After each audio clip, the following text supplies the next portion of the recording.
diệt ở bất ngờ lung diệt ở ngay nu quay bờ hi tơ mi ki để mà kêu ở ngay nu đã xin lung ở hi na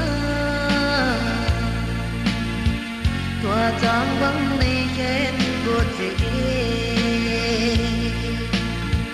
tu cả khăn đinh đi lòng ôi bó hồi bá hi ta mi ki đẹp na mình dòng lệ chân chế mày ta nè cây khăn khô đinh ghé lâu dễ chế tan đầm sẽ in chế mây ta ở lúc đây chúng tôi đi luôn đi ngày ta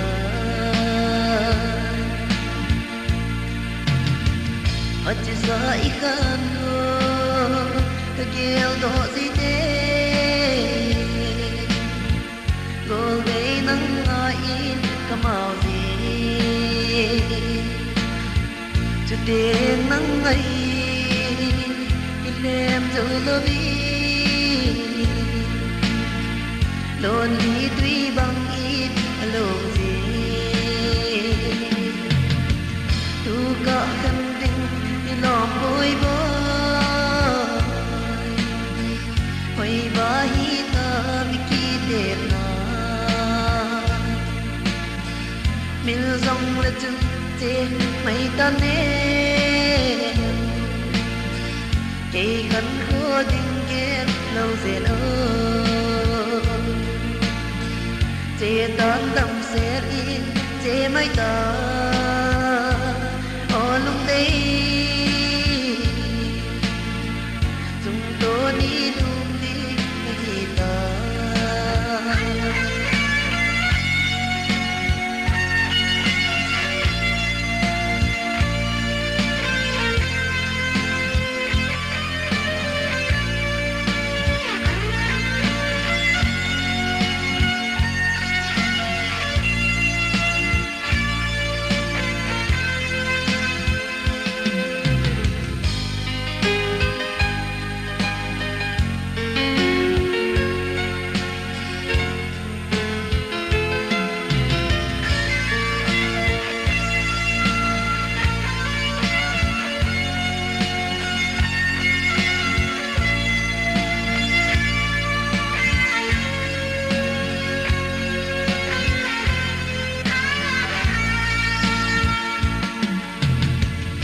lên lagi hey lên đi cô tao dính tin rõ nắng ngày nó mang về lơ kể lên ý ti nắng ngày mình tăng mình dấu phố nghe nắng ngày nào tu có gần lòng ôi bó